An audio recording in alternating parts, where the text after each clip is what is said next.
Welcome, everyone. If I could have your attention, I'd like to start this afternoon's event.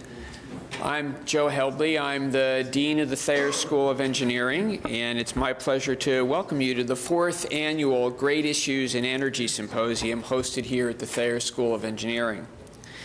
In 2007, when the Thayer School identified energy as a focused area for strategic growth of our faculty, our research programs, and educational programs, oil was trading at about $50 per barrel. Those were the days. And stories about price dominated the news. Here we are 4 years later, and oil is over $100 a barrel. In many markets in the United States, gasoline prices have exceeded $4 a gallon. They're well above $4 a gallon in New York City. In Hawaii, they're approaching $5 per gallon. This continuing surge in prices, however, has spurred significantly investment in exploration and in developing significant new renewable energy capacity and in innovation and in technology development in the energy sector here in the United States. One immediate manifestation of this that those of us here at the Thayer School of Engineering have seen is a significant increase in interest in engineering on the part of students, particularly engineering education, engineering research, as it's related to the development of renewable or sustainable sources of energy. I just returned from a national meeting of U.S. engineering deans, and across the country, my colleagues are reporting significant increases in interest in engineering education. And here at the Thayer School, there's no exception. Our undergraduate enrollments are near record highs. Our graduate enrollments are at record highs. And a significant amount of this is because of this strong interest in tackling the energy challenge. This Great Issues in Energy Symposium was launched in 2009 as an important component of the Thayer School's focus on energy. It's an event where once a year we bring together Dartmouth and the local community to hear and engage leaders in science, technology, and in government for a few hours one afternoon addressing a single focused topic in energy, typically a Thursday afternoon in April. In past years, experts have addressed the subjects of climate change, of nuclear energy supply, and last year, Energy Secretary Stephen Chu addressing the goals of the U.S. energy R&D investment. This year's symposium features 2 distinguished speakers addressing a critically important but infrequently considered topic, the challenge of variability as it relates to renewable energy supply. Our first speaker, Mr. J. Charles Smith, is currently the Executive Director of the Utility Variable Generation Integration Group.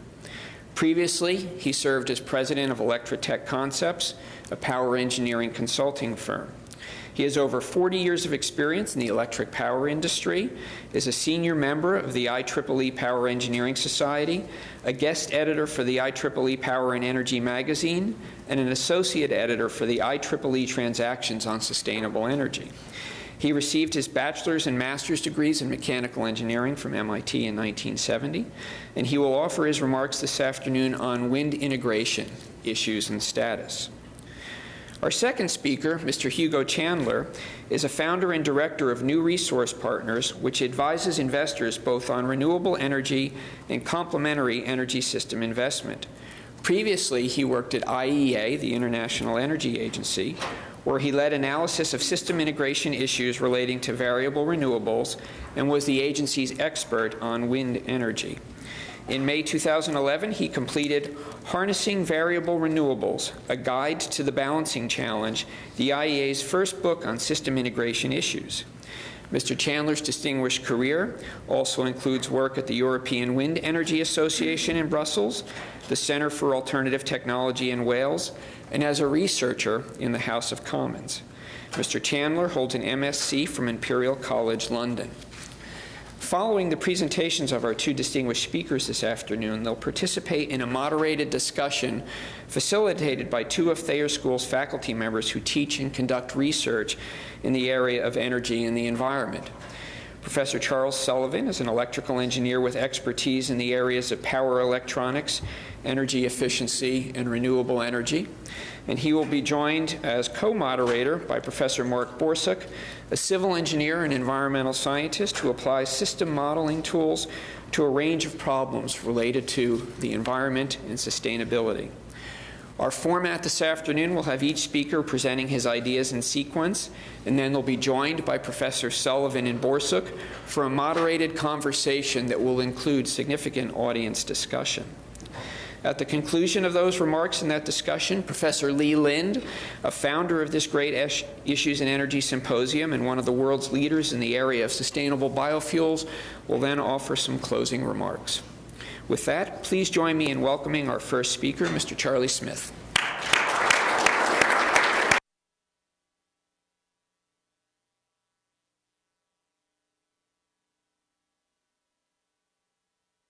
Thank you, Joe, for the introduction. Thank you for the invitation to be here with you today. Joe mentioned that I'm with the Utility Variable Generation Integration Group. And if you look at the logo on the slide here, you can see that it says Utility Wind Integration. What's going on? What's going on is that within the last year, solar energy has really risen to the top of the agenda along with wind for issues associated with integration of power systems. And our organization has changed its name from the Utility Wind Integration Group to the Utility Variable Generation Integration. And we're still in transition, so we haven't completed all of the changeover, things like that.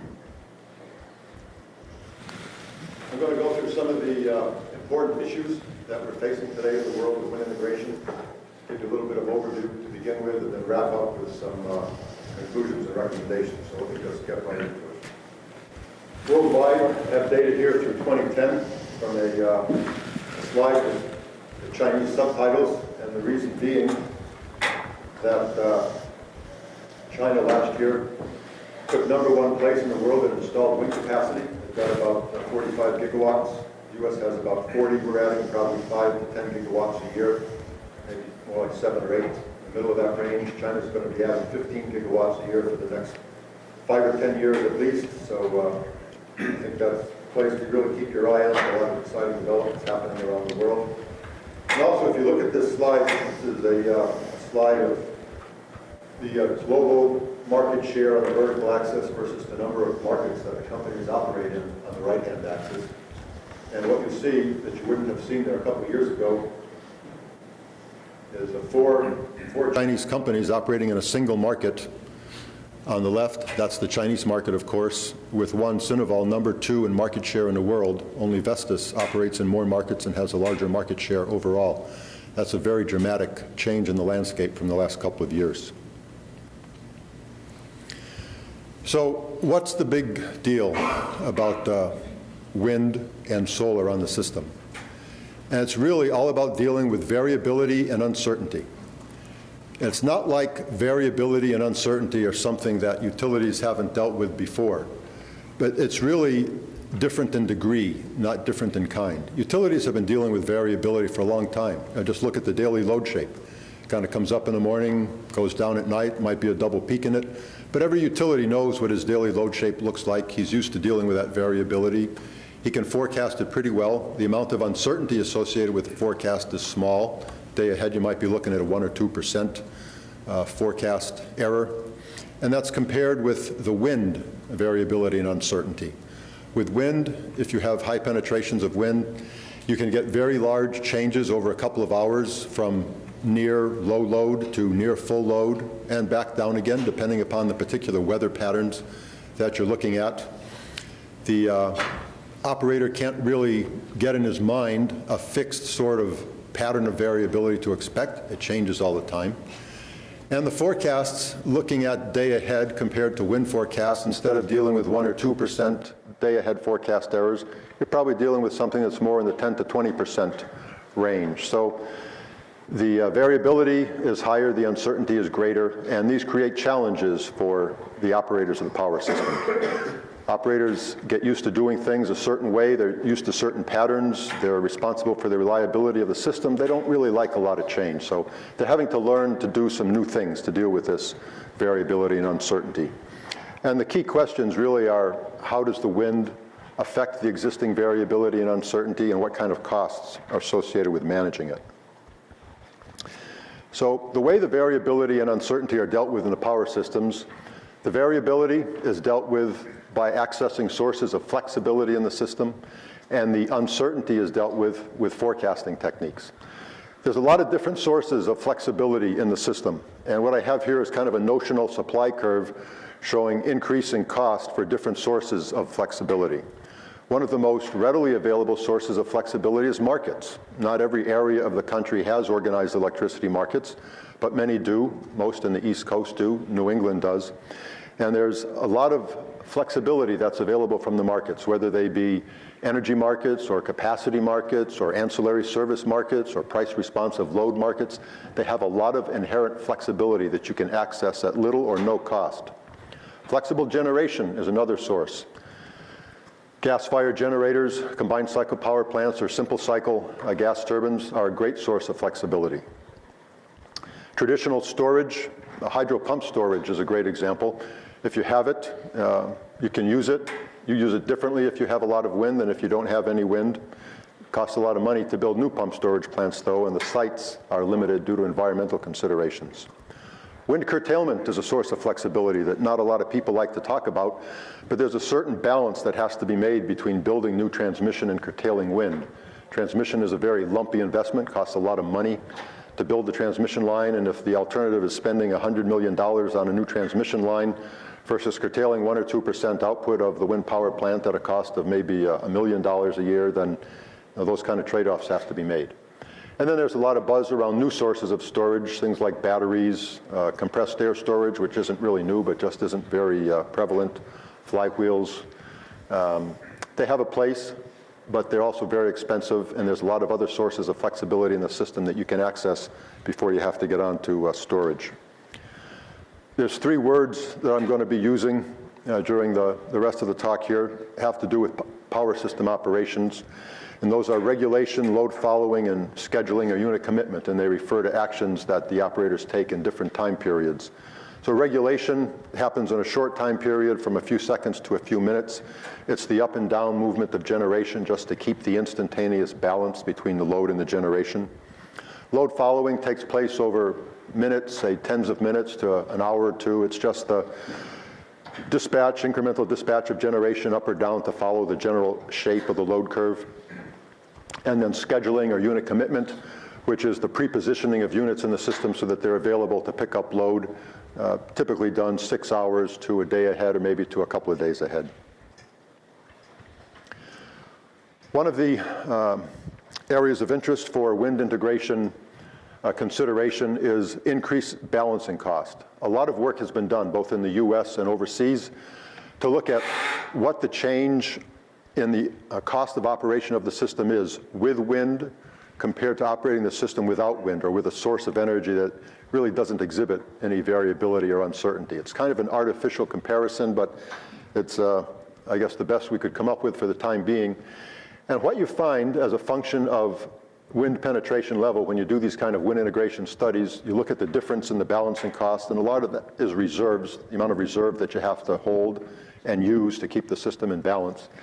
What you find is that you get numbers between $1 or $2 a megawatt hour of wind energy delivered up to something like $4 or $5 a megawatt hour. These are in euros from a couple of different time periods. They compare a number of studies from the US and from Europe, and the findings are pretty consistent. The assumptions are a little different, so you can't compare them directly one-to-one, but this number of $1 to $5 a megawatt hour is in the ballpark for the kinds of numbers that people look at for the cost of wind integration. So I mentioned flexibility as a way of dealing with the variability. I'm going to talk a little bit about forecasting as a way of dealing with the uncertainty. Why is it important? 3 basic reasons: economics, reliability, and market operation. Economics, if you have a better forecast, you can reduce your operating costs. Reliability, operators like to know what's going on. They don't like surprises. They want to make sure that the system is properly positioned to manage events that are coming up. There's a large ramp in the output of a wind plant, for example. And then market operation, to make sure that you're providing incentives for the market to produce the right products that you need in the market to keep the system in balance. Here I have a map of the ISOs, independent system operators, and regional transmission organizations in the US. And I show this to emphasize the point that every organized market in the US is currently either using or in the process of implementing a centralized wind plant output forecast for the purpose of power system operations. That's a big change from a year ago. A year ago, there were 1 or 2 of these ISOs that were doing it. So it's really caught on. It's really been recognized as the tool to use to deal with the uncertainty. This is an example of an ensemble of wind plant output forecasts. It's from the north of Germany. Shows percent plant output on the vertical axis in time in 6-hour increments over 3 days on the horizontal axis. You can think of it as a probability density distribution with the black area in the middle, kind of where the most members of the ensemble are present. So that was the highest expected value for the wind plant output, but then it tails off in both the up and down directions. You can see for the time close to real time, like for the next day or so, in this particular example, the band is pretty tight, which means that there's not a whole lot of uncertainty associated with what the wind plant is going to be doing, which means you don't need to hold that much reserve capacity to manage uncertainty. The uncertainty is very small. Whereas when you get out there 3 days ahead, you look at the uncertainty can be very high. So if you didn't have any better estimate, 3 days ahead than this, you probably want to carry a lot more reserves for that period of time. But luckily, these forecasts are updated. They use a tool called the rapid update cycle every 6 hours. Some are faster. So you kind of get a rolling 3-day ahead picture in 6-hour increments, and even faster for some new forecast products that are coming out. So forecast is important. It's good and getting better. Different forecasts for different time periods. Don't use the same forecast for every purpose. Just a situational awareness forecast, that's kind of your weather report there with those little green dots running around the screen where the thunderstorms are, indicating the high winds or the wind fronts coming through. So plant operator looks at that on top of a map of his wind plants. He knows kind of what's happening out there.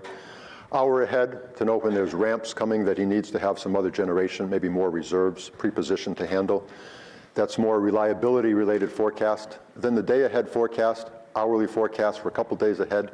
Those are more about economics, more about unit commitment, more about fuel procurement. So making sure that you've got the right resources available to manage the system. Nodal injection forecasts.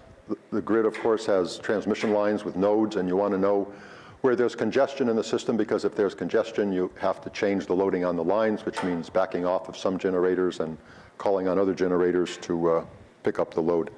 And there's different performance metrics for all these forecasts. You can't use the same performance metric that you use for day ahead, for example, for hour ahead. Errors decrease with region size. That's another reason that the ISOs are going to a centralized wind forecast. You get a better wind forecast if you do it for a broad region than if you try to just do it for a single wind plant. So this is an example from Germany where the forecast error reduced by 42% compared to a single forecast. How good is the forecast? Really 2 trends I want you to notice here. One is the trend in going from day ahead to hour ahead. You can see that the forecast error is roughly cut in half, going from day ahead to hour ahead. And the other going from the single plant to the large region, you can see that again, the forecast error is roughly cut in half, going from a single plant to large region. So these are kind of typical trends. They're a consensus of a number of forecasters for a number of areas around the world, so they have some range associated with them. All right, now some of the issues I wanted to discuss. This is a question that comes up quite often. What if the wind stops blowing everywhere at the same time? Well, the fact of the matter is the wind doesn't stop blowing everywhere at the same time. And mesoscale wind forecasts are a tool that are used to kind of model the wind. They're big, computationally intensive numerical weather forecast, finite element analysis that uses all the equations of the atmosphere and energy and momentum and balances to kind of figure out what's going on, and updated with real-time information. And the result of these modeling studies really is that there's no single contingency event that can be produced by the loss of wind across a broad region.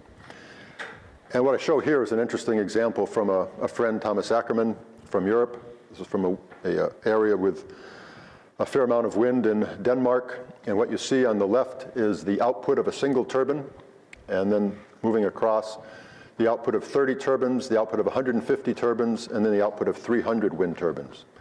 And that's really an illustration of the power of aggregation. You know, when we did the first wind integration study back about 10 years ago, all we really had was that data from the first slide there, or the first view of a single wind turbine. And what people wanted to do was take that single wind turbine output and multiply it by 100 to see what 100 wind turbines would be doing. And as you can see from looking at 100 turbines look a lot different from a single wind turbine. So that was an important thing. There were some operators that were making plans and thinking about allocating costs and acquiring reserves based on that multiplication. So we got over that, and we've continued learning other things as we've gone along. What to do when the wind doesn't blow? Now that's a better question, because sometimes the wind just doesn't blow. And the thing you really need to do there is understand that the wind resource is not a capacity resource. It's an energy resource. Energy resources are very different from capacity resources.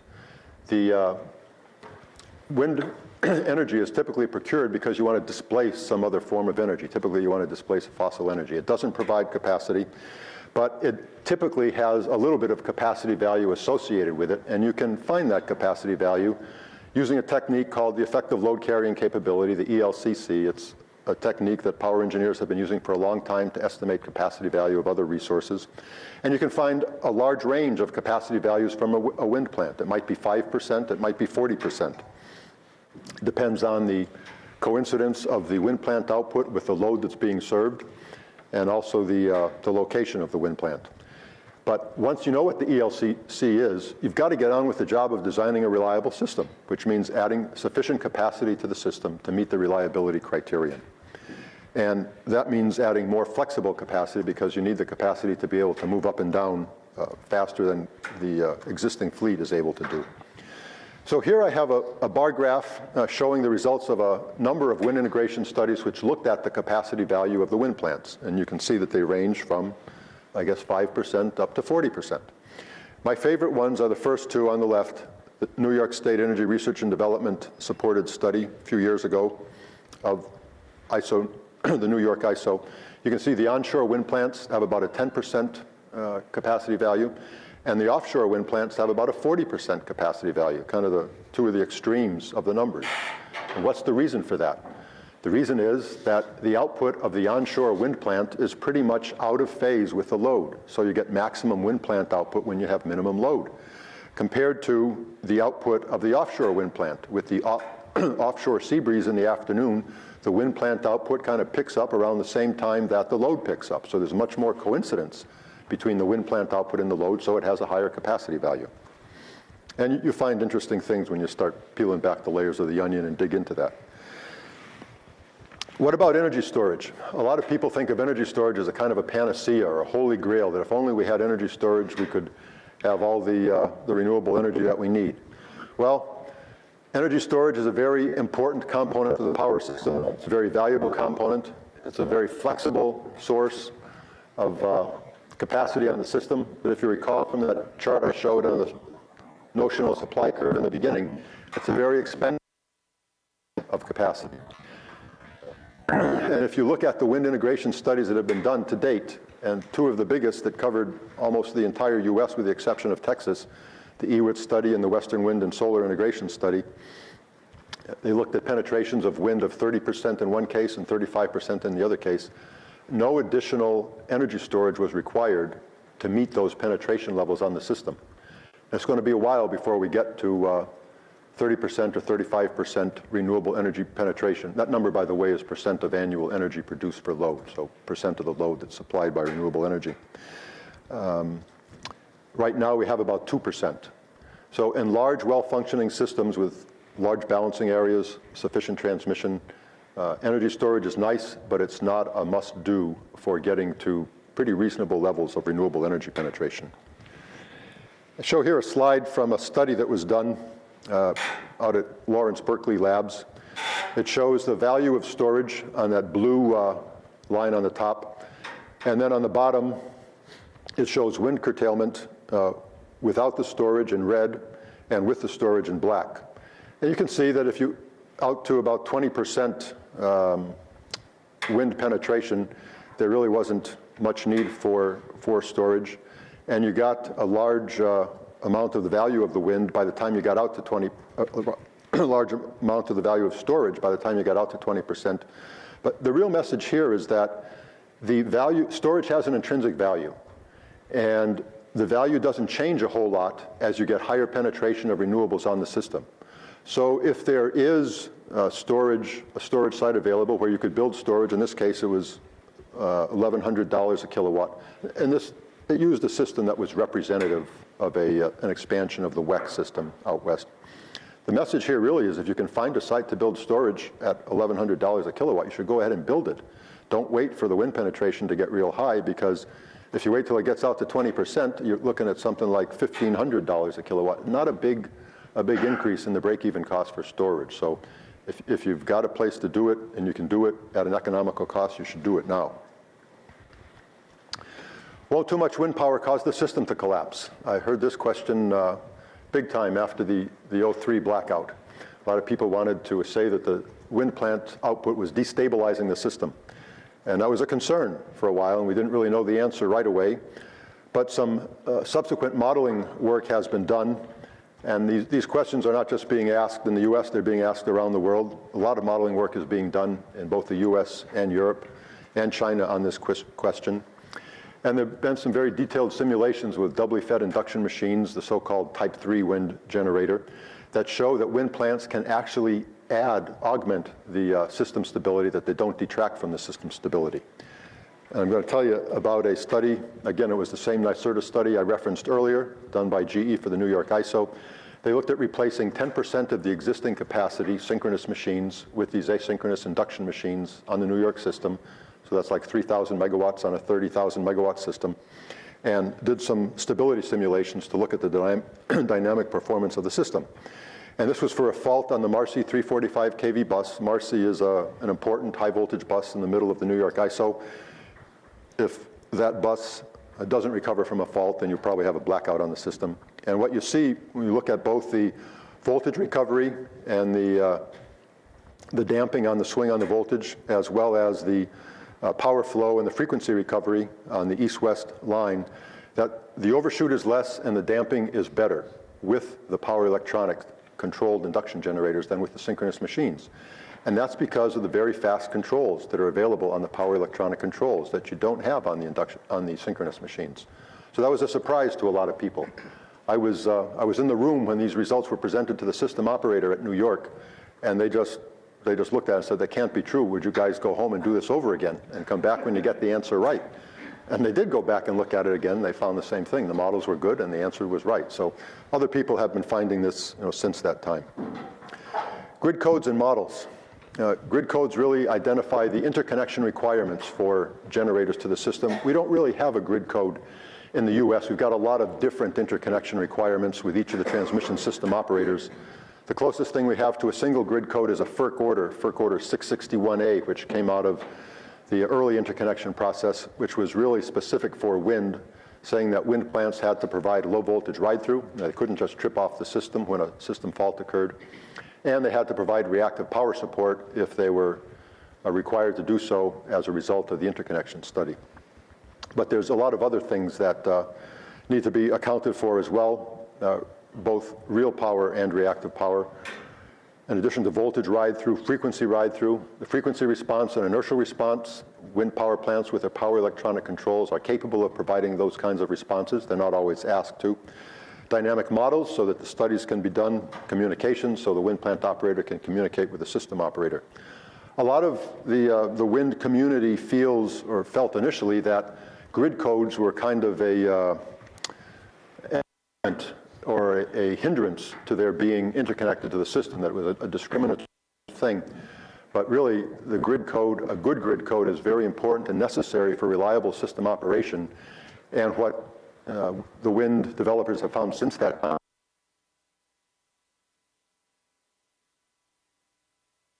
there'll be a big push to keep any new renewable development off the system. So a good grid code is really in the best interest of both the system and the wind developers. I'm going to say just a word about wind plant modeling status. Wind plant models were developed initially by turbine vendors, and the early turbine vendors did not come out of a power systems engineering background.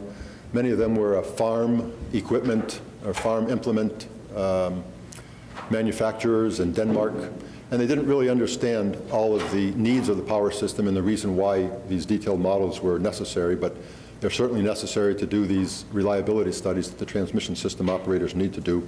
And a lot of progress has been made in those models in the past few years. I show here the results of a very detailed model in purple that's got a high frequency response, which very faithfully represents the test stand behavior of a turbine on a test stand, and then a simplified model shown in blue. This is a so-called positive sequence load flow type of model that gives very good, sufficient behavior for the level of detail that's conducted in a typical stability study. I want to say just a word about national transmission policy. Transmission policy is really, really critical to the integration of a lot of variable generation on the system, because the wind in particular is located far away from where the load is located, so you've got to have transmission to move the wind from the resource area to the load center. That was shown in spades, I think, in Texas, and Texas addressed that problem through the CREZ, the Competitive Renewable Energy Zones, whereby they told the wind developers where they would like them to build the wind. They said, if you build your wind out there, we'll build the transmission to move it to load. So they identified a transmission plan to move about 18 gigawatts of wind from West Texas to the Houston and Dallas areas at a cost of about $8 billion, and that build-out will be completed at the end of next year. A few years ago, if you looked at the renewable portfolio standards that were coming into force in the various states around the U.S., you would never see transmission mentioned in the renewable portfolio standard. It just wasn't on the radar screen of the legislators. But after a lot of curtailment and a lot of heartburn the last couple of years, the message has finally gotten through that you can't just say, I want 20% wind in my state, in the next 5 years without building the transmission to move that wind. Transmission planning process is a pretty contentious process. It's hard to site and get permitted new transmission lines, but it's a necessary part if you want to have a lot of wind on the system. And I mentioned these three major bills proposed in the Senate in recent years, all different but three common elements. Interconnection-wide transmission planning. You can't just plan over a single state, because typically wind affects multiple states, so you're moving it from one state across a state to another state. A high voltage backbone with broad cost allocation. Everybody benefits, everybody pays. And federal backstop siting authority if necessary at the end of the day if the state regulators can't get the line sited. There's a new FERC Order 1000, that's really driving a lot of change in transmission planning, requiring an interconnection-wide transmission planning process, which is actually going through a trial run right now. You notice that I kind of flip back and forth between policy issues and technical issues. They're both very important in the penetration or high levels of penetration of renewable energy on the system. You can't really have one without the other. A lot of very good plans have kind of come to naught for lack of policy support for getting them done. I mentioned curtailment. A summary here of curtailment in various states. The worst curtailment we've experienced so far is in Texas. You can see that 17% of the potential wind energy was curtailed in 2009 because of the transmission problem. The other states, the worst curtailments are down there in the few percent range. I don't think we've had any real bad curtailments. MISO, 5% last year, 4.5%. But they've addressed that with a new transmission plan also, the MVP, the multi-value projects that just got passed out there. Market design is another critical area. The markets that we have operating today, the ISO New England markets, as well as the other markets around the country, were developed probably going on 15, 20 years ago. They never thought of variable renewable generation at the time the markets were designed. Nobody ever thought it would take off the way it did. So now what happens is, because variable generation, the wind and the solar, have a zero incremental operating cost, they're bid in as a price taker. And what they do is they depress the LMP, the locational marginal price in the markets. And with that they depress the price, and they also force out some other generation. And with those depressed prices, some of the other capacity resources that need more hours of operation to recover all their fixed costs in the energy market aren't making it. And so that leads to loss of revenue, which in the worst case would cause the owner of the plant to shut it down, but that plant may still be needed for 1,000 hours a year for reliability purposes. So there's some sort of unintended consequences in the energy markets that have to be kind of thought through and those markets redesigned. So a link between the energy markets and the capacity markets. I also want to say just a word about the link between the forecasting and the markets also, because some markets have forecast periods that allow a forecast to be used from maybe 4 hours ahead, but not from an hour ahead. You can also get a very significant increase in the forecast accuracy going from 4 hours ahead to hour ahead. So markets were not designed considering that you're going to have a lot of variable generation that has different forecast error bands associated with it than conventional generation or load does. That's another area that needs to be taken care of. MISO is probably made the most progress in that regard. The ISO, New York ISO, has also made a lot of progress. And one of the nice things about the cooperation that takes place is that when one market operator, one ISO, does something that's new and novel and helps solve a problem, it's usually picked up pretty quickly by some of the other market operators. I mentioned that generators and markets don't command a premium for sub-hourly response. What I've got here is a chart compiled by Brendan Kirby, a colleague looking, it's a few years old, but looking across 5 different markets, 5 different ISOs for 3 markets, a day-ahead market, an hour-ahead market, and a 5-minute market. And it looks at the average annual price of energy in each of those markets. And of course, it's different from one market to another.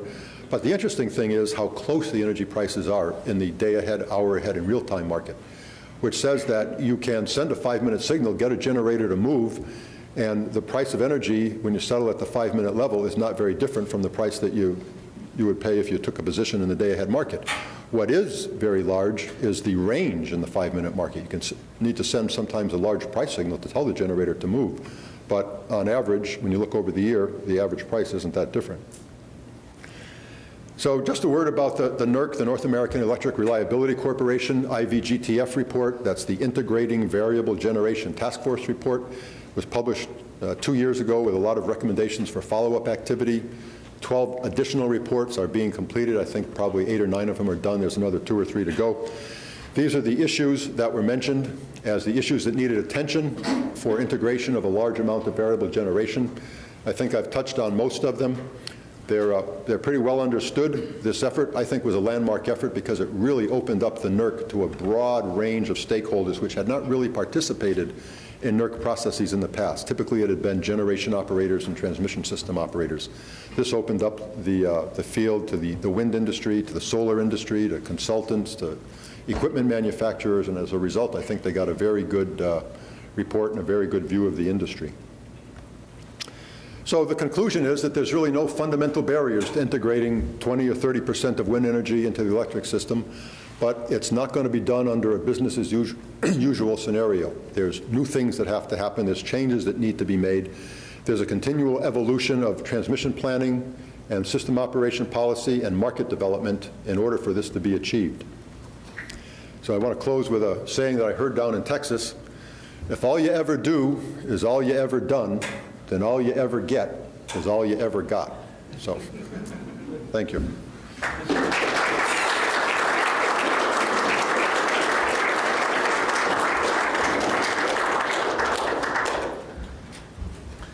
Thank you. I'm going to ask you to hold your questions for the extended question and answer session that we're going to have in another half hour or so, and move right into Hugo Chandler's discussion that will pick up where that left off and give you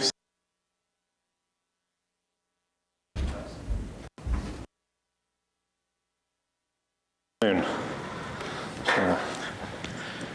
I get this up for you? Oh, yes, thank you.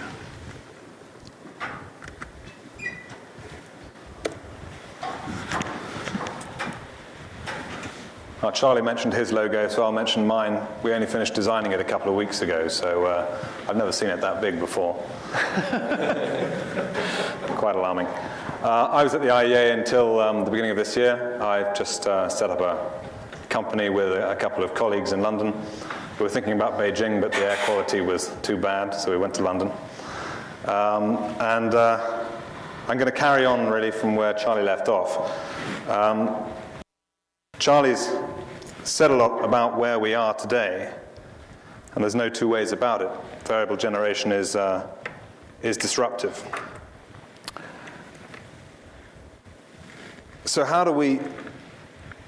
what does the system look like that can manage really high shares? Charlie was talking about 20, 30%. Well, what about more than that? And how do we transition to it? I'm going to pull together a few of the threads that Charlie's mentioned and add a few more just in case it wasn't complicated enough already, and try and build a simple picture of where I think the energy system may evolve.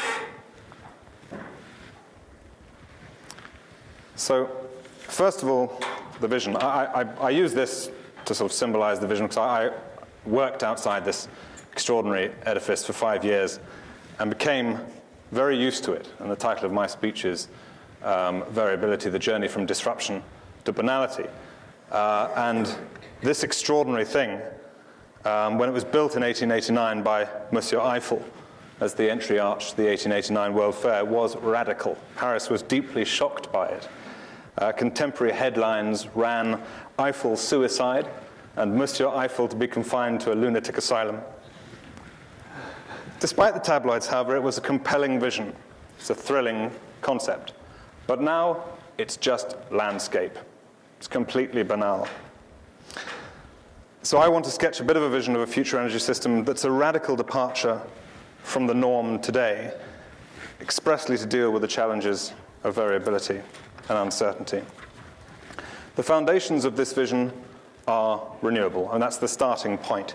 And I'll come on to some of the drivers towards renewables in a later slide. The most ambitious scenario of my old group, the International Energy Agency, suggests that a global energy system that is 70% renewable is technically feasible by 2050. The right-hand column shows the breakdown of energy in 2050, and 70% of it is renewable. 31% is variable. This is global power. Now, whether or not you think this is realistic or not is academic at this particular moment. This is what a very avuncular figure in energy, the IEA, is stipulating as being possible. And that in itself is quite exciting. And variable generation ambition is even higher in certain cases. Denmark is looking at 50% wind power by 2020. That's just around the corner. If the foundations are flexible, if the foundations of the vision are renewable, then the legs of it are about flexibility. Charlie's already mentioned that quite a bit. In the next few slides, I'm going to try and pull together what the resources are that make up the flexible resource. So what is flexibility? Just in very simple terms, it's the essential system attribute to manage variability and uncertainty. It usually means power plants that can change their output rapidly, up or down in line with changing demand. And there's a lot of it. There's a lot more flexibility than you might think. The demand side varies considerably and can be unexpected. Half-time in I've done that before. Half-time in a football game, when everybody goes out to make a cup of tea, you can see massive spikes. Sudden cold snap in the weather, massive spikes. So there's a lot of flexibility out there already. But the resources differ very much from region to region, case to case. It's horses for courses, this whole game. There is no silver bullet to how you deal with variability and uncertainty. It really depends on the system in question. These are some of Mr. Eiffel's drawings of the Eiffel Tower. Girders of every size and shape, some of them his own innovations. I got to know every one of them pretty much over 5 years looking at it. We face not only an engineering challenge. Flexibility is made of many parts. It's about hardware, new power plant technology and so on, sure. But it's also about how the system is operated, the design of power markets, and the institutions that drive those power markets. Above all, it's about systemic thinking. It's about the interdependence of many elements, which individually would be insufficient, would not be up to the task of managing variability. One of the ones which is rarely considered is load response. Now, I don't know about you, but a market where demand does not respond dynamically, at least, to price is not much of a market in economic terms. If the price of bread goes up, you'll still buy it, because it's a staff of life. But if the price of Danish pastries suddenly doubles, well, you might respond by halving the number you buy. The problem is with this is that with demand for electricity, the jury is still out as to what proportion is bread and what proportion is Danish pastries. Certainly there's got to be an incentive. If consumers are going to respond, they need to see and feel the market price for electricity. Usually only very large consumers pay the wholesale price. Households tend to have a fixed retail tariff. They can't really see what the power market's doing, so they've got nothing to respond to. And the market price incentive, the difference between periods of cheap and expensive electricity, needs to be big enough relative to the effort required to make that response in order to ensure the response. If the response is unreliable, if the system operator can't rely on it to occur under certain conditions at a certain price differential, then he's not going to rely on it. And he's going to contract elsewhere with other resources to cover those needs. He won't rely on the demand side, and it'll be irrelevant to the integration challenge. Trade, terrifically important. First of all, if you have to have the hardware, you have to have the lines, the interconnections among markets. It essentially represents access to neighboring flexible resources. It's not a flexible resource in its own right. It enables you to use your neighbors. International power exchanges in Europe allow electricity to be traded over very large areas. In the Nord Pool area, traded electricity is 75% of all, electricity traded through Nord Pool is 75% of all electricity. In 2011, it was 45% in 2006. That's a huge change in just 5 years. A lot of that is driven by the variability of wind power. This is tremendous value, particularly to Denmark. Denmark, that's going for 50% wind by 2020, frequently sees very large wind surpluses that it needs to export, and of course will therefore have deficits, and it will need to import to cover those. And after power has been traded on an exchange, it still has to be able to move, still has to be able to flow to where it's going to be consumed, potentially over congested interconnectors. Previously, you might buy electricity through an exchange, you then had to buy some transmission capacity to get it to where you wanted it to go to. That, of course, led to congestion and non-optimal use of the interconnectors. Increasingly, though, these flows are managed as a whole by the system operators through a process known as market coupling or market splitting, where they manage the flows over the interconnectors holistically, and it's much more efficient. The figure, note to myself, reminded me to tell you about the figure itself. The top is Scandinavia, it's the Nordic market splitting. So that's one market that, at least on a day-ahead timescale, is operating as one. Then you've got the Central Western European market coupling. Nomenclature is slightly different, but they're much the same in their result. France, Germany, and the Benelux countries. And they are now linked through the interim tight volume coupling, the grey lines between the green and blue areas. So what you've got is, at least on the day-ahead timescale, an enormous, by European standards, an enormous market. I need to speed up. Charlie's talked a bit about storage already, which is good. Basically, just very, very simplistically, you can't store sunlight or the waves. They've got to be converted into another form. Existing technologies, pumped hydro, it's a winner. There's plenty of it out there, but it relies on geology, geography. Not everybody can do it. Not everybody has the right geography to be able to do so. It's also centralized. That's very good if it's a big power system. Less good if it's a smaller distributed system. I'll come on to that. Alternatives, adiabatic compressed air energy storage is giving compressed air energy storage a new lease of life, the idea being that you save the heat generated in the compression process and then use it later on when you're generating electricity, avoiding the need to use it with to add gas to the mix. Electric vehicles, a potentially important storage source. And hydrogen, although I think the idea of a hydrogen infrastructure, a great pipeline carrying hydrogen around, is generally, and I think correctly, on the back burner, simply because it suggests a bit of a duplication with the existing power grid, hydrogen can be extremely valuable as a distributed energy storage. Certainly there are some islands in Scandinavia where, for example, the hydrogen is generated using wind power and then piped down to a fuel cell when needed, when the wind's not blowing. So it definitely has a place. Controllable variable generation. Charlie skipped over his slide. We chose exactly the same one. He very politely zipped past it.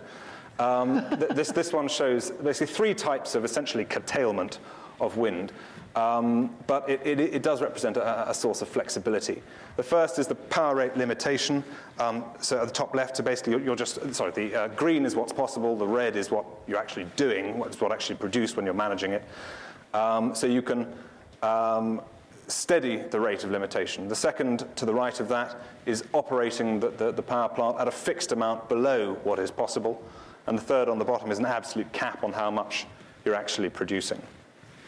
But again, another source of flexibility. So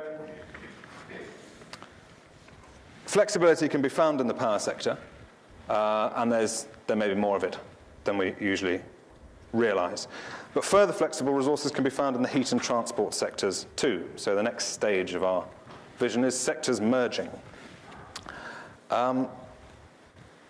The thermal buffer represented by heating and cooling can be really quite important. If you can supply the service of heating or cooling, even though the electricity generating that heating and cooling is intermittent or variable, then good. The service is still there. It doesn't really matter that the electricity input is intermittent.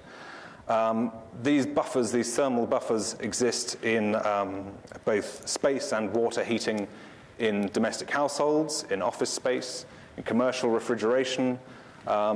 Electric boilers in CHP plants is quite an interesting one. In Denmark, there used to be a tax on using electricity from the market to generate heat in your CHP plant. That's been taken away, and what's now happening is that a lot of the cheap surplus, electricity that's resulting when the power price is reduced by lots of wind is now being used to generate electricity in a lot of these decentralized CHP plants that have sprung up all around Denmark.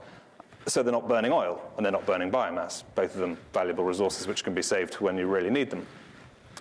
And electric vehicles, I've already mentioned, but there's an important caveat, which is when you're charging them.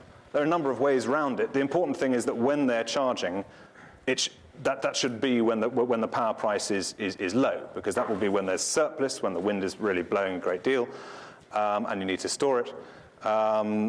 If you just leave everybody to charge at the end of the day when they get home, then you're just going to have another peak in the evening. So it's not just the existence of electric vehicles, but actually how they're used and when they're charged. So the third step, decentralization. Today's power system is essentially radial. The scales are tipped towards limited flexibility. The lightning are power plants, centralized power plants, and power is flowing out to residential consumers and to factories and so on. Power plants provide for consumer demand whatever that demand. The demand does not respond to supply or price. The grid is designed for one-way flow of current. No electricity produced at the load in the earlier paradigm. Power plant portfolios are designed around the base load model and then add some to cover the daily peaks. And this is a real issue, because existing conventional power plants, so nuclear, coal and gas, were designed to operate for a certain number of hours a year. If too much of their energy is displaced, they may be retired, threatening the adequacy of the system. And finally, there's no trading at short notice. There's no premium on flexibility. It's an energy market. There's no real benefit to being able to respond very fast to the needs of the market for flexibility. There might be a capacity premium, but that's not the same thing. That's saying, okay, a certain amount can be provided, scheduled in advance, but it's not actually encouraging really fast response to cover the peak demand.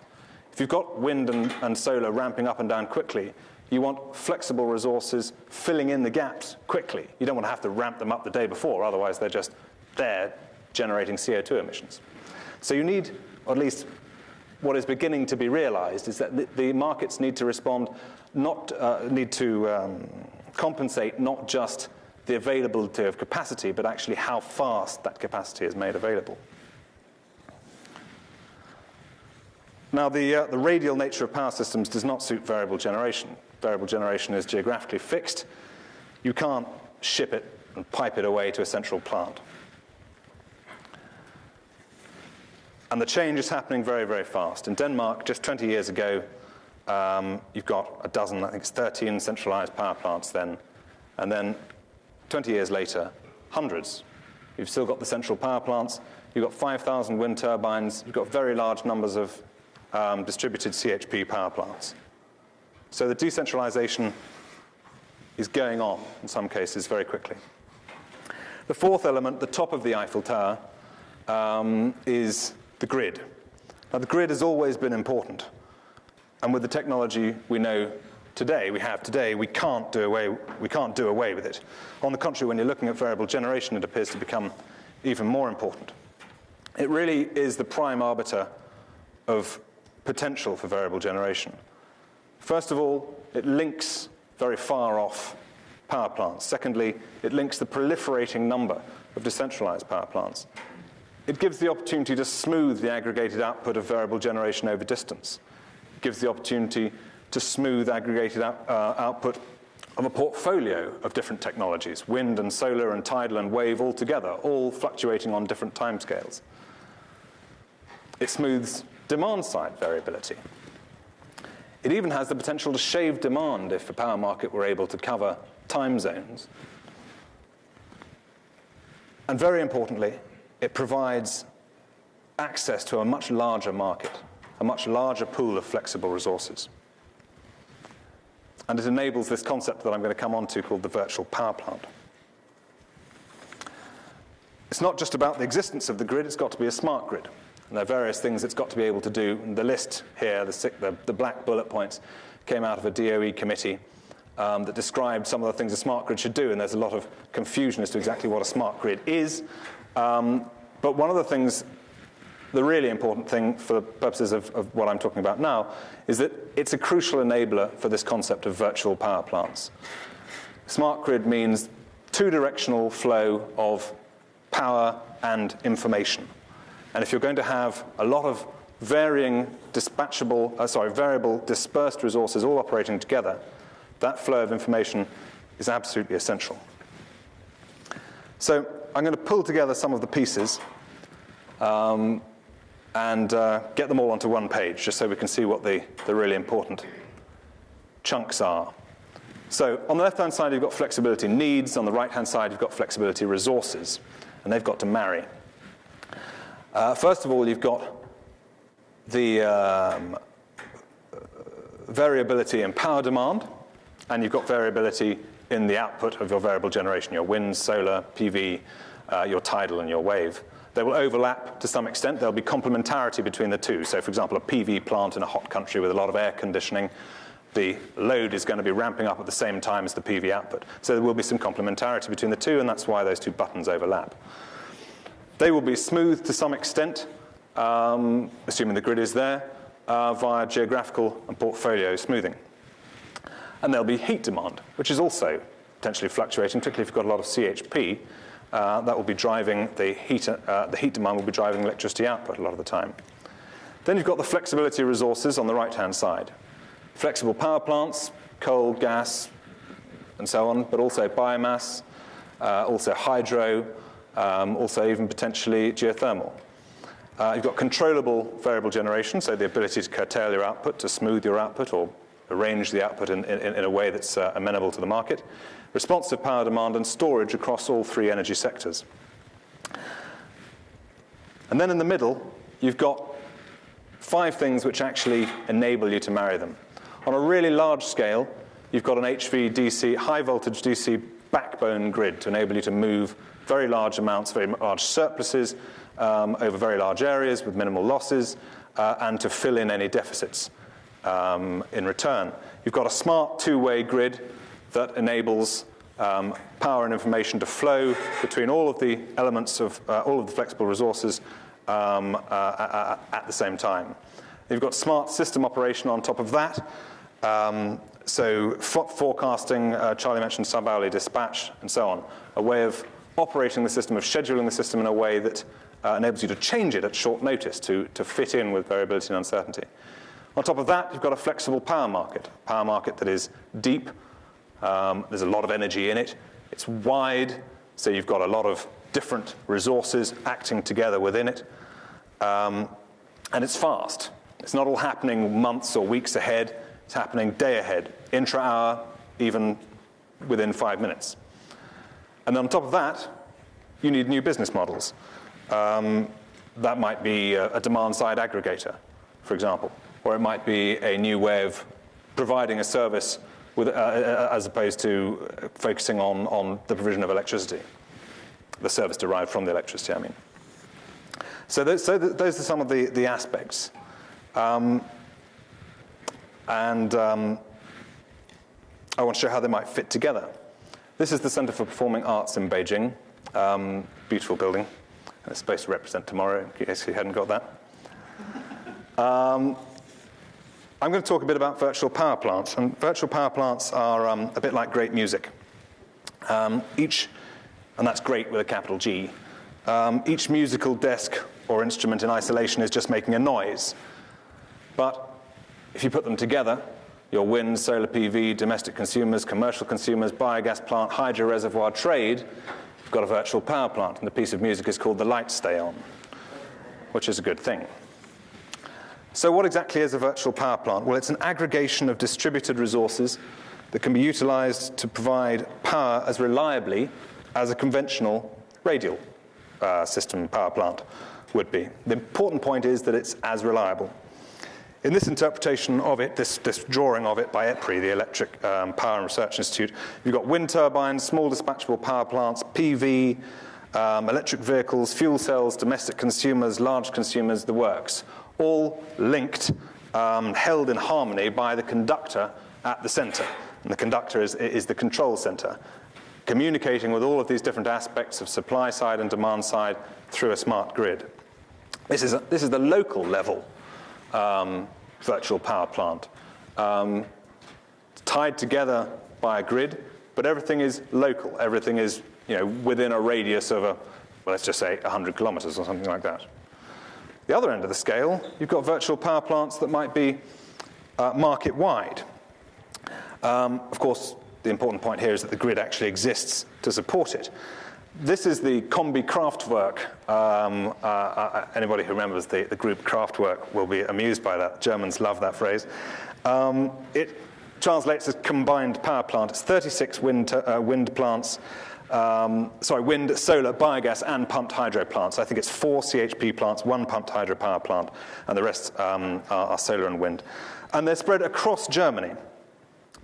So the point here is that you've got them all interacting, and they're all controlled and held in harmony by a single operator, but they're spread out. They're spread out across a country. If you can have them spread out across a country, well, you could have them spread out across a continent, providing the grid is not congested, providing the grid is not blocking the essential interaction between all the components.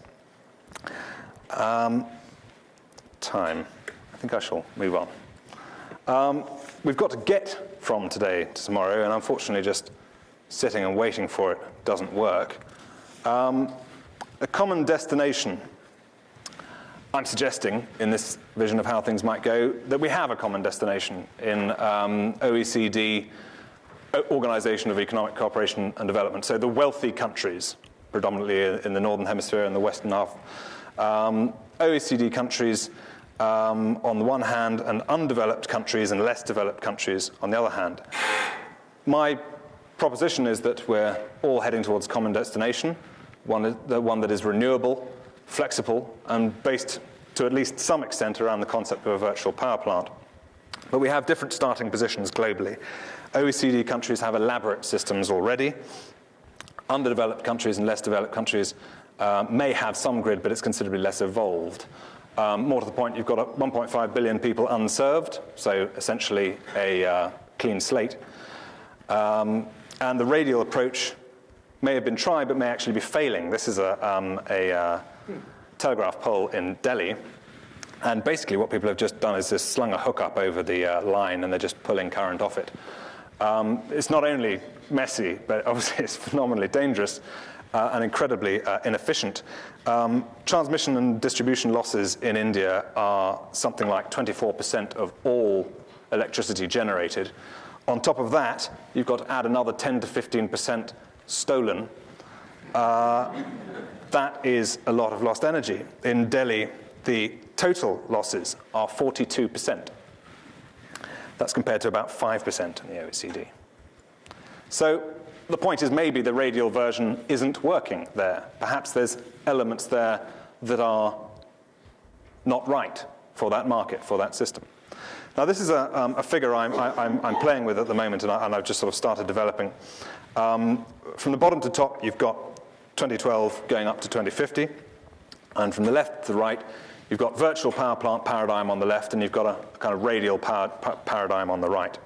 And there's drivers and drag in both directions. The drivers towards the renewable and therefore decentralized and virtual power plant model are the looming likelihood of $200 oil, CO2 emissions, environmental and ecological impacts of conventional electricity generation, which are often eclipsed by the larger and more nebulous climate change debate, and geopolitical risk. How much do you want to rely on countries for something as fundamental as your energy?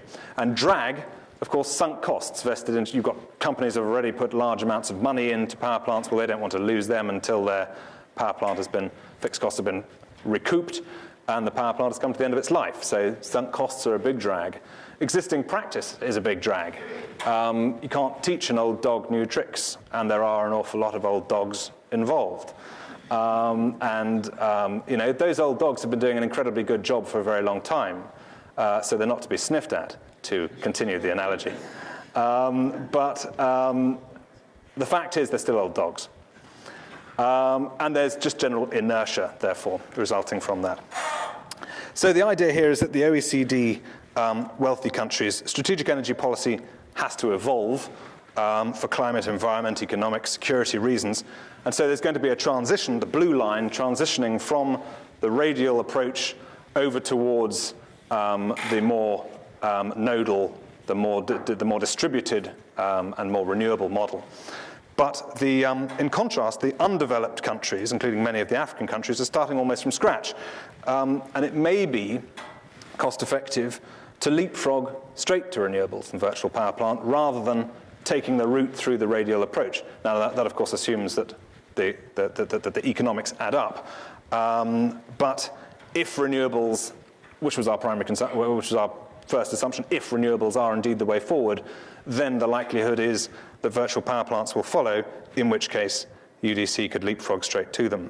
And in the middle, just to sort of make the point a bit clear, and this is all me sort of playing with ideas at the moment, really, but the middle element kind of fits the two together. Less developed countries, including some of the larger developing world countries, so India, for example, which already has a significant grid, is already drifting towards, and will continue to drift towards for some time, probably, the radial model, as cost of renewables reduces, as the concept matures, they're likely to swing back, or rather swing in the opposite direction towards the dispersed VPP paradigm, virtual power plant paradigm.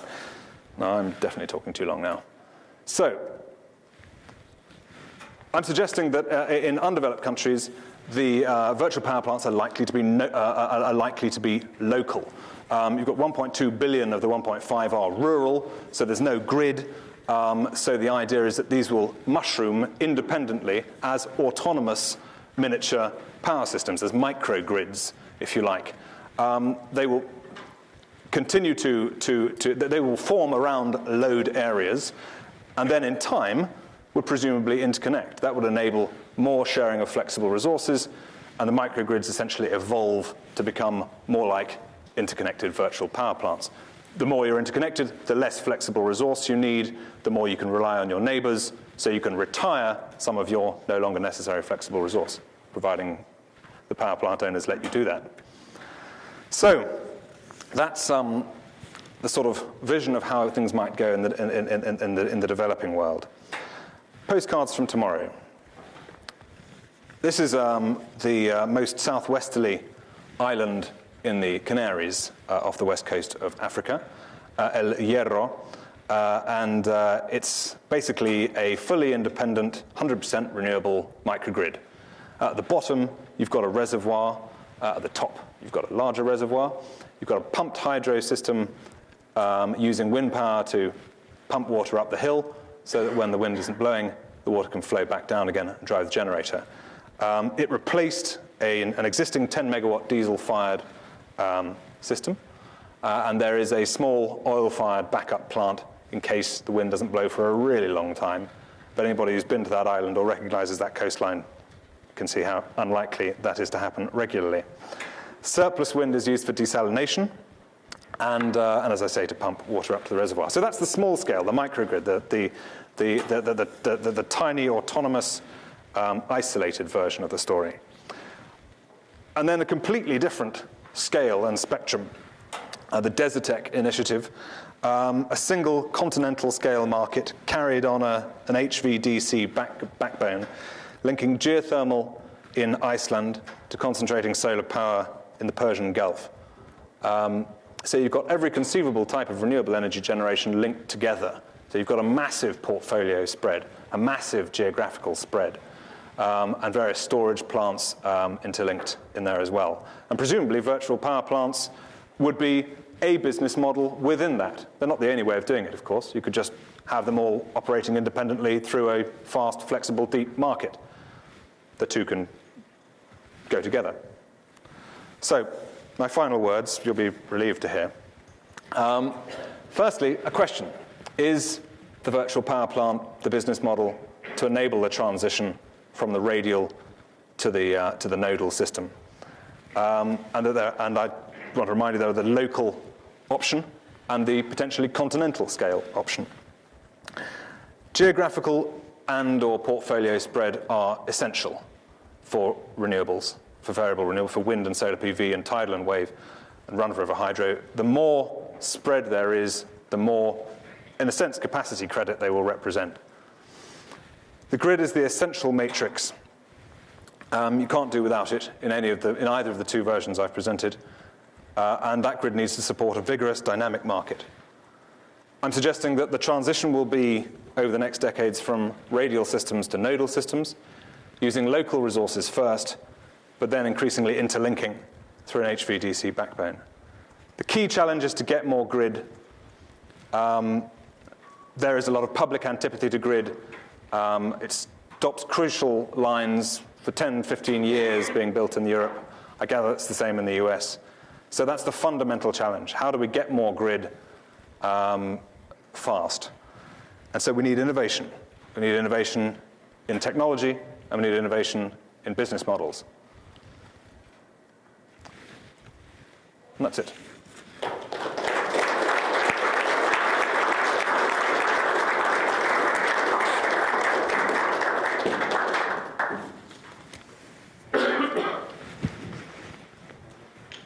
I'm going to go in the shade, I think. We still go? Right on time. Yeah? 2 minutes. I think I was a bit over.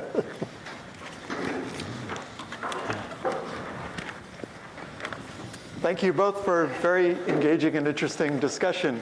I'm going to start with a question myself, and then we'll open it up to questions from the audience. I think one of the things that a lot of us, particularly students who will be still going strong in 2050, are interested in that 2050 scenario, and probably a lot of people prefer the one that's, I think you said 70% renewable and 30% variable within that. And one question is about that is that 40% that's renewable but not variable. We heard a lot about the variable renewable sources, but what are those non-variable renewable resources, and will we be able to rely on 40% of those? The first I mentioned is concentrating solar power. That analysis in the IEA suggests that in all of that new concentrating solar power plants, you've got integrated thermal storage that enables you to basically bridge the night.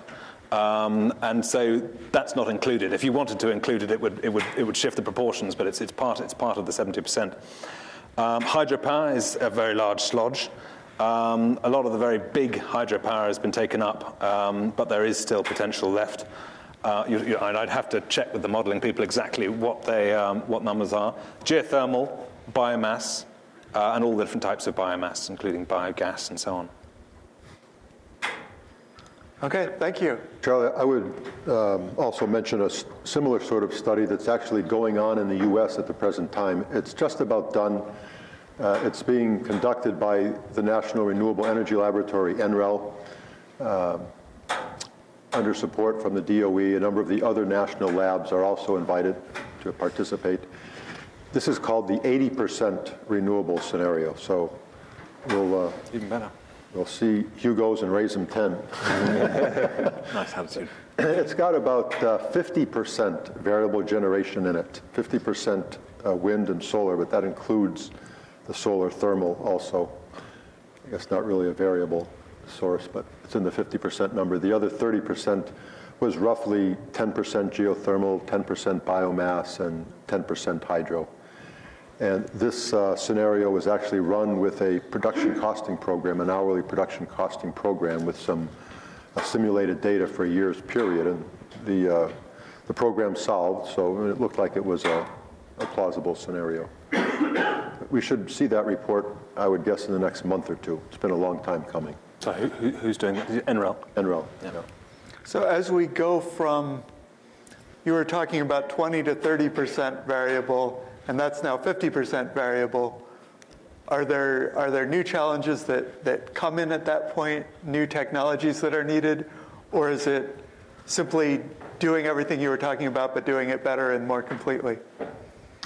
I think getting from the 35 to the 50%, we're seeing some significant curtailment issues, so transmission again, and also some need for additional flexibility. And in that no man's land, kind of from 35 to 50%, I think the storage with the solar thermal, concentrating solar thermal, is going to be a big source of cost-effective storage. But I think also the demand participation, the scenario that Hugo laid out, where we don't have any of that figured into our current 35% number, I think that'll be another significant factor in helping us to bridge that gap to 50% variable. Okay, I'm looking at the audience. Hi, thanks for coming in. Transmission is clearly the cornerstone of what we heard from both of you. In the U.S., it takes a long time. Development risk is incredibly high, and when you get there, the returns aren't that great. Short of a regulatory shift, is there a big catalyst to get around that corner?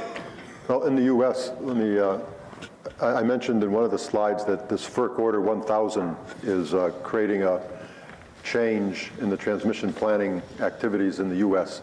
Previously, the transmission planning entities were the ISOs or the RTOs. So, for example, for New England, ISO New England was the transmission planner. For New York, ISO New York was. For PJM, PJM. What FERC Order 1000 requires is that there be a coordinated interconnection-wide transmission plan developed. And we've had some top-down transmission plans for the Eastern Interconnection developed previously in a study that MISO led about 4 years ago called the JCSP, the Joint Coordinated System Plan. And more recently, in the EWITS study, the Eastern Wind Integration and Transmission Planning Study, that looked at transmission requirements required to move about 40 or 50,000 gigawatts of wind, megawatts of wind from the Midwest to the East Coast. And that also had about a 10 DC line build out in it to enable that kind of thing to happen.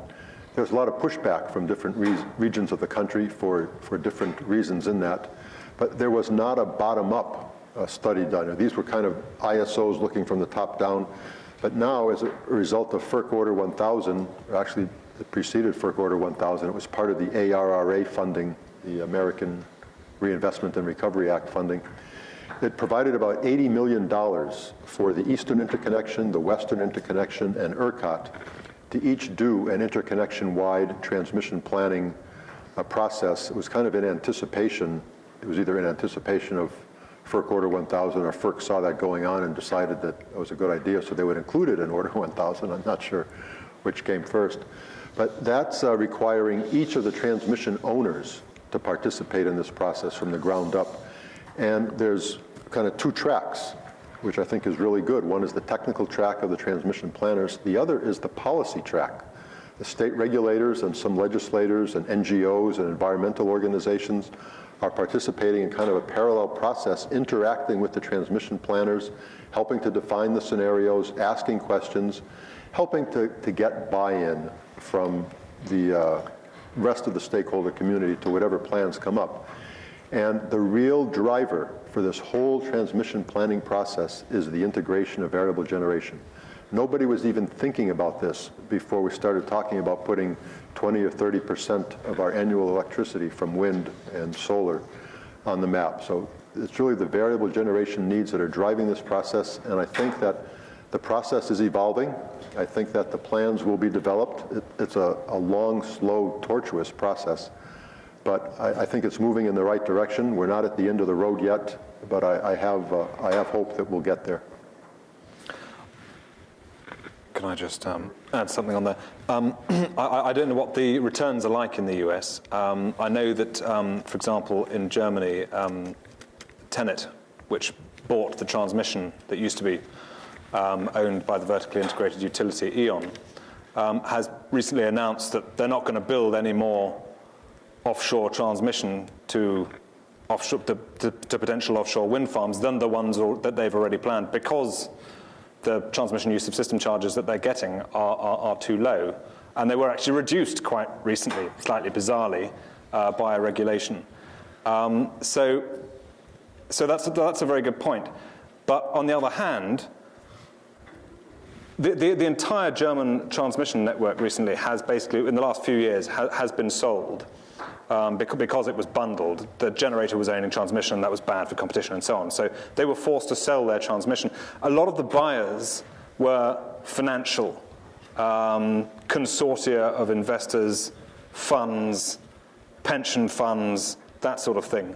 Now, these guys are looking for guaranteed, not necessarily stellar returns, but guaranteed returns over a long period. And that's something that transmission can really provide. So although it's a headache to get built because of the public antipathy, and the upfront cost is quite considerable, you've then got this more or less guaranteed return for a long period, which makes it very, very attractive. So, and I would suggest that these people are not getting involved with transmission if they didn't see, as Charlie's just pointed out, that variable generation is driving massive change in the power sector. And these guys are not stupid. They're looking at it and they're thinking, right, we'll buy those assets because that is the matrix that enables that power system to work in future. We'll be able to charge more later, in other words.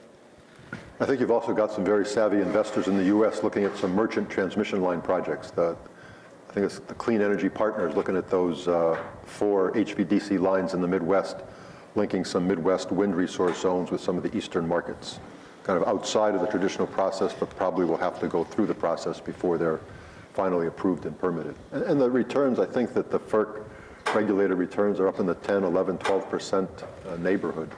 So that's not bad. Not bad, yeah. It's more the trade-offs between the development risk and then the pot of gold at the end of the rainbow. Mm-hmm. So you've got a 100% chance of getting that 10 to 11% because it's already built. That's one reason to buy in. But if you can go through 10 years and ultimately not have it built because of political concerns, local, state, or federal, then that 10 to 11% doesn't look quite as rich. Right. Absolutely.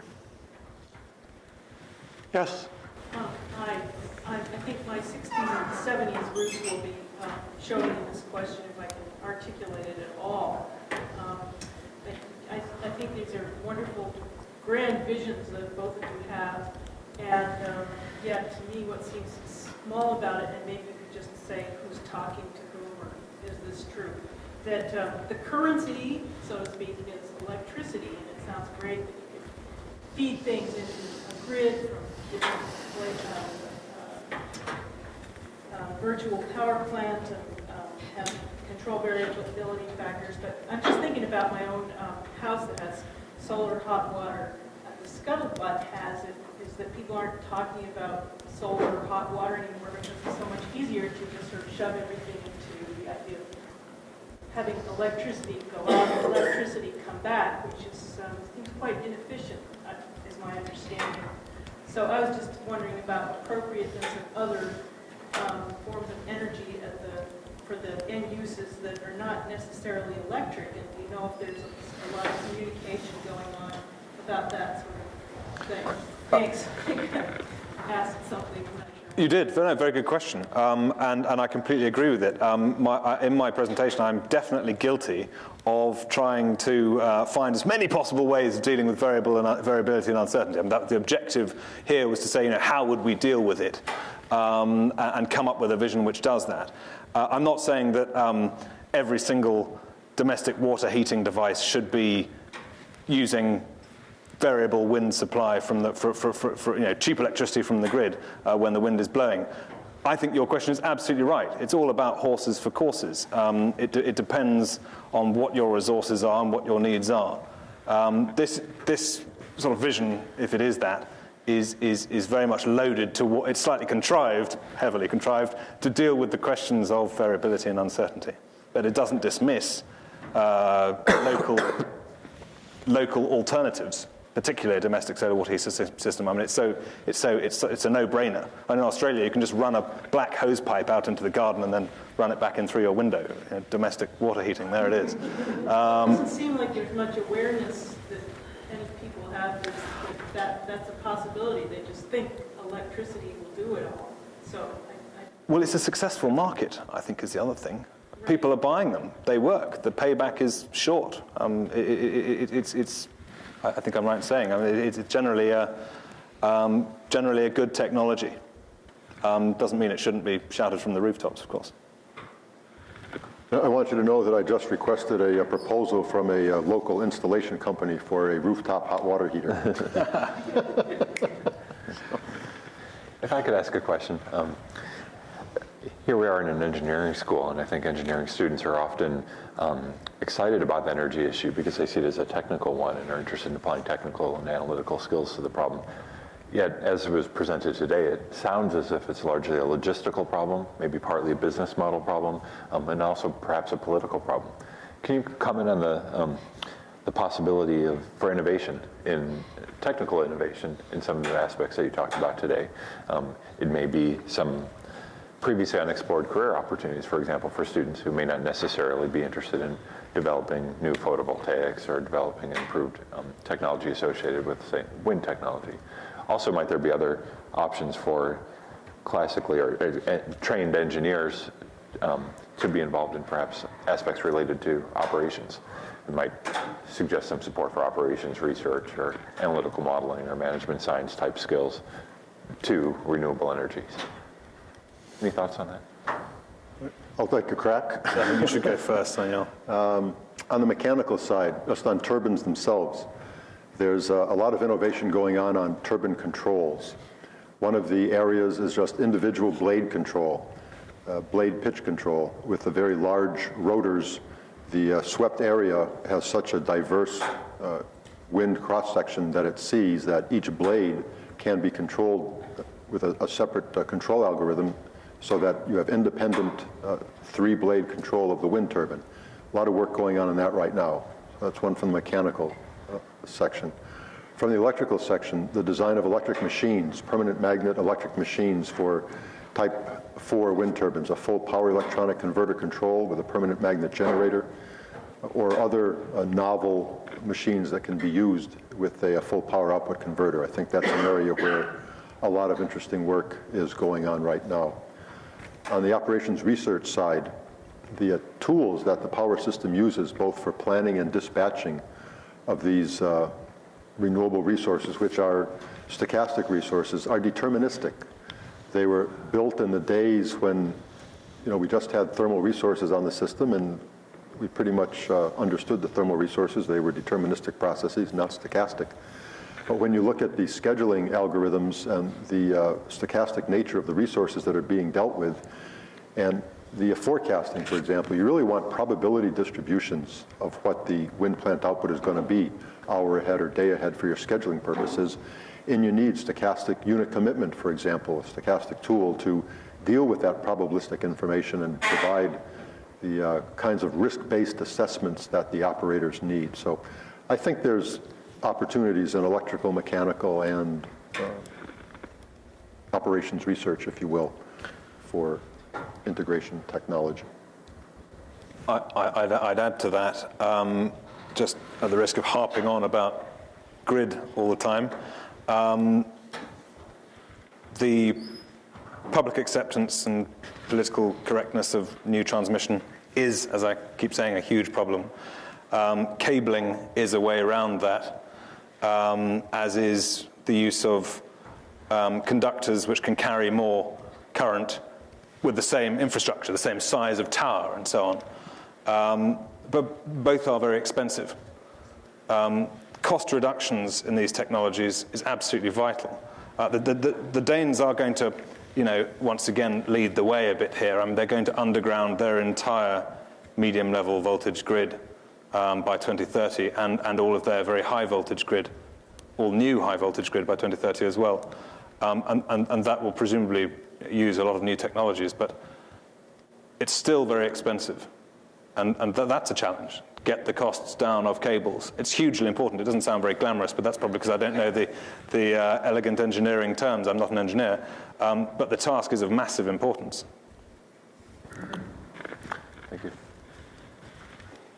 Yes? How do you see the increase in natural gas production affecting the development of renewable energy? Right. I was waiting for that one. And yet I don't have anything absolutely pat to fire back at you. How annoying. I think the jury's out on whether or not fracking and shale gas and all of that really is cheap. Yes, the price is cheap, but that's because economics only looks at what economics can quantify. It doesn't include the socio-environmental costs that are beginning to be apparent. And unfortunately, there's very little information as to what the environmental impacts really are, because I understand it can't be monitored as closely as it might be due to some fairly obscure government regulations. So I think it's a short-term problem, without question. It has diminished focus on renewables, which I think are a longer-term solution. The costs are coming down all the time. It's not the expensive option it once was. In fact, Charlie's got some pretty nice statistics, I think, on the gas undercutting renewables, electricity price quite recently, the wind price quite recently, which you'll probably mention. Yeah, let me follow up with that. We were talking about it earlier in the day today.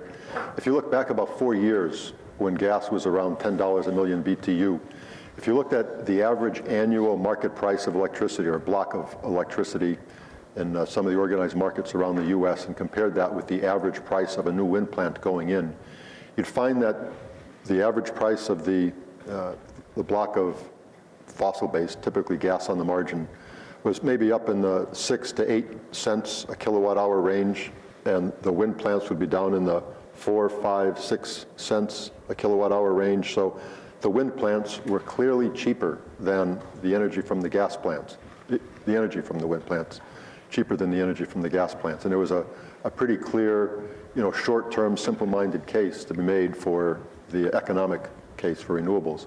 If you look at that last year, that thing has shifted to the other direction. Now with the gas plants, with gas at $2, $2, $3, $4 a million BTU, you find that the gas is down in the 3, 4, 5 cents a kilowatt hour neighborhood, and the wind is in the 5, 6, 7 cents a kilowatt hour neighborhood. So the gas plant output has undercut the renewable output, and that's making for a very difficult economic case for market-based wind that's just being built for on speculation purposes. If there's an RPS in place, policy-driven mandate, that's different. There's still a mandate that has to be fulfilled. But even the mandates are coming with some boundaries on them as to how much above market they could be and still have the mandate be in place. So in the short term, it's putting a lot of pressure on renewables, and it's creating a difficult situation. In the longer term, might it not be complementary in providing a more readily dispatchable power plant that could complement the variable sources? Yeah, definitely. The simple cycle gas turbines or combined cycle gas turbines from a fossil plant point of view are a very, very complementary resource for wind and provide a lot of flexibility for the system. So it's not an either or, but with gas, if gas stayed that low, and as Hugo described, there was no consideration for the other effects of the fossil energy, it would be a bad situation for renewables. But they do, I think, in a rational sort of market, play together nicely as partners in the market. And I was really intrigued, Hugo, by your virtual power plant concept for several reasons. And one of the things that it struck me as I saw you present it is it seems to have features that are similar to the ideas that these ecosystems scientists have developed with this resilience thinking approach that I started talking about to you earlier today. So they've been arguing that socio-ecological systems will be more resilient over time if you design them to have modularity and then have linkages between different parts of the modules, but not overly tight linkages. So I saw that sort of those same features coming out in the way you were laying out this virtual power plant idea. The question I have for you is one of your later slides where you were laying out this sort of idea of how there could be the transition of the leapfrogging in underdeveloped countries. I remember learning that the clean development mechanism that the World Bank was, sort of working on with developing countries was focused on that leapfrogging idea, also primarily to avoid large greenhouse gas emissions. But do you know if they're actually building into it also these ideas about how you're going to connect the grid and whether, to actually sort of encourage a leapfrogging to a virtual power plant kind of approach? Because it seems like it would be a shame to not connect those two ideas. I've never sifted through the CDM projects to see if any does. My guess is they don't. My guess is that they are geared towards individual generation projects. I think the virtual power plant thing remains largely in the realm of research. I don't think it's actually yet being rolled out at any meaningful scale.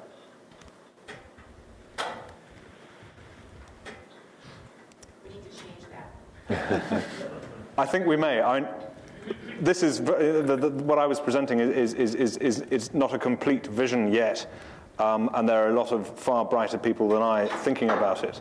But it does appear to be very much the way forward. But I think there are a lot of different visions that one could actually derive from the same facts at the moment.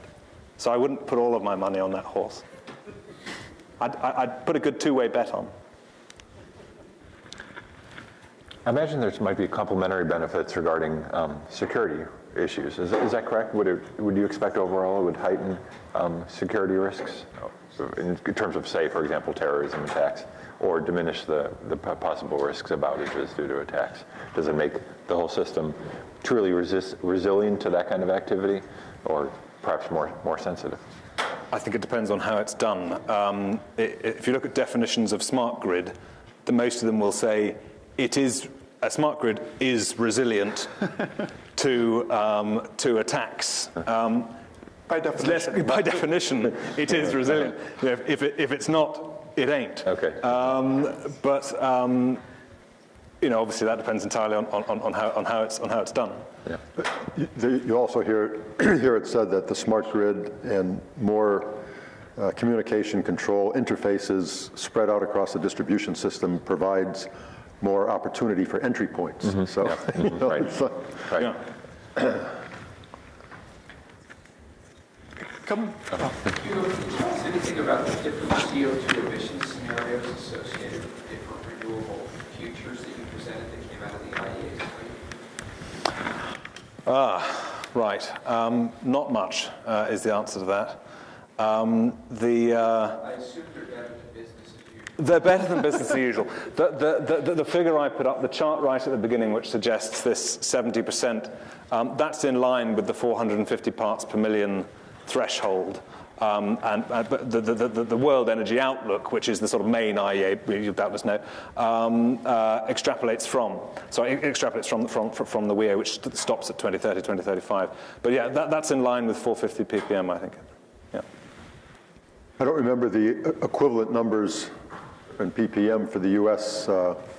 Scenario in my mind, but I'm recalling the 20% by 2030 study that DOE did a few years ago, looked at providing 20% of our electricity from wind by 2030. And for the carbon dioxide output, the business as usual scenario, if you looked at CO2 as a function of time, was just a continual steady increase. And the 20% by 2030 kind of bent that over, and it was kind of a flat line going out after 2030, but I don't remember what the ppm was. I think it was a 25% reduction, if I recall. 25%. One of the things that came up when you were talking about some of those scenarios is the need to include a lot of CSP, concentrated solar power, in that. It seems like the United States Department of Energy has a strong push to improve photovoltaics, to push towards $1 per watt installed cost. I'm wondering if that's a misplaced priority, if we're going to really need CSP to be the dominant piece of that. That's a good question. I guess there's a number of reasons for that. I think that the challenge may be bigger, the project may be more glamorous. I think that the concentrating solar power could be more important, but it's not as glamorous. It's, I think, more incremental progress that needs to be made. But I think your question is well put.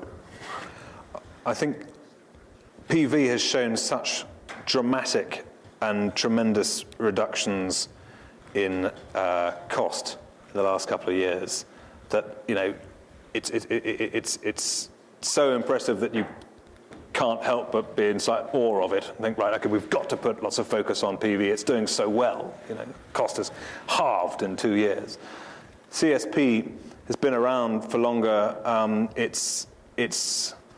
The existing technologies haven't shown such glamorous steps forward. I think, and they're not so fashionable as a result.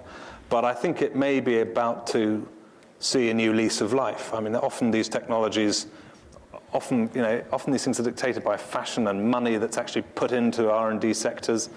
It may well be that CSP is a winner in the longer run, is a bigger input than PV. So I think there's fashion is to some extent to blame. And one of the really nice things about CSP is that the thermal storage that comes with it on a per unit basis is much cheaper than the storage that you need for the electrical energy on the PV side. And my guess, and it's only a guess at this stage from the studies that I've seen, the integration studies, is that there's more value associated with the CSP with storage than it has been given credit for compared to PV with batteries or whatever the storage is. I think the other thing is that you've got to compare apples with apples.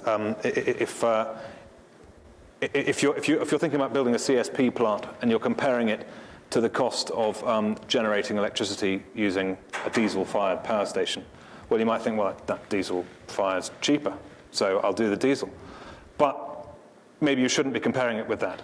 Maybe, I showed the Desertec image earlier where you've got these countries in the Gulf, massive oil exporters, right? Well, they won't be massive oil exporters for long if they carry on burning all the oil to provide heavily subsidized electricity for their own population.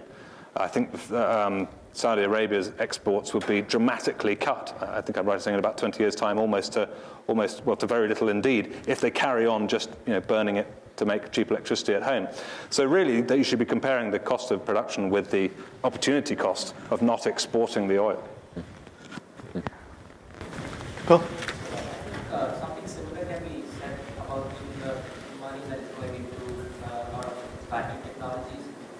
As you showed in the presentation, that the grid stability is not very important. It's about 20% of our wind PV, and probably CSP is a better service technology.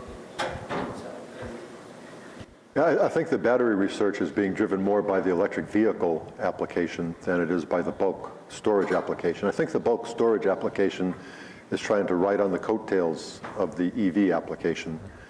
And when you look at battery storage, I think the prices of the cheapest batteries for bulk storage are lead acid at about $100 a kilowatt hour.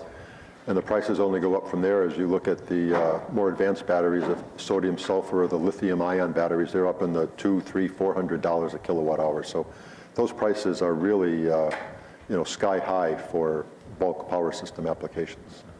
Equivalent kind of price for a unit of storage of a pumped hydro plant might be $20 or $30 or $50 a kilowatt hour.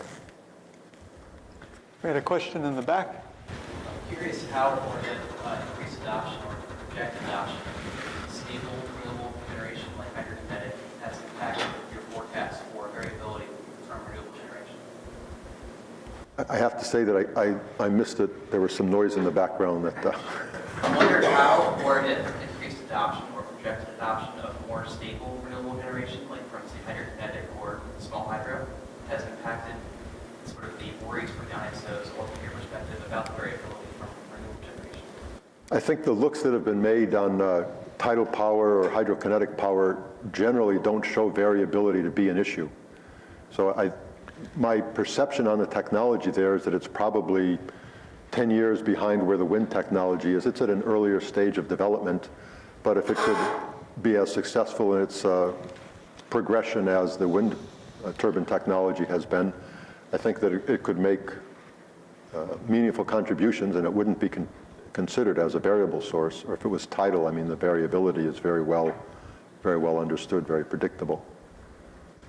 So it's generally not considered to be a problem if that was to develop rapidly. And a question up here. Yeah, to what extent do you think that our somewhat irrational financial markets are going to affect these schedules? I'm thinking particularly of the drop in natural gas prices leading to people throwing in the towel on various projects, or at least delaying them significantly. And as an aside to that, if we were going to Las Vegas, how much would you bet on this 2050 scenario coming true? Well, let's see. Going to the first question on the, I think that the natural gas situation will definitely impact the market in the short term. It's already impacting the market. I think we can see that. For the 2050 scenario, I think a lot of progress has been made in the last 40 years. But there's an awful lot of more progress that needs to be made in the next 40 years. And unless we have a policy driver that will kind of set the table, that will condition the landscape to enable technology to achieve that, it's not going to happen.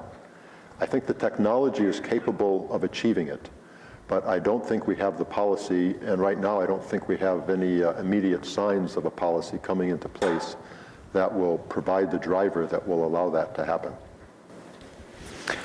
I think you slipped in a phrase there talking about progress in this country and I think around the world, hoping to get buy-in from all the stakeholders. Looking at what's happening here in New Hampshire right now with the proposed Northern Pass line from Canada, it's stalled by local stakeholders. You really need to get a broad consensus on a big picture to move forward with a vision like that. Yeah, I was just going to say that with the facts at our disposal at the moment, I think there's a very good chance that that 2050 vision could happen. But then I will get myself out of potentially hot water by saying that Keynes, the economist, said, when someone said, "You've just changed your opinion, sir," he replied, "When the facts change, I change my opinion." What do you do, sir? Which I thought was pretty neat. Okay, well, on that note, I think we're ready to thank the two speakers once again. Yeah, thank you.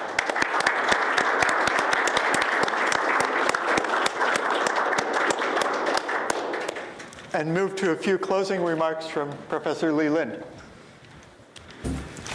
Well, it's my pleasure on behalf of the Thayer School of Engineering to invite all of you to join us for a reception.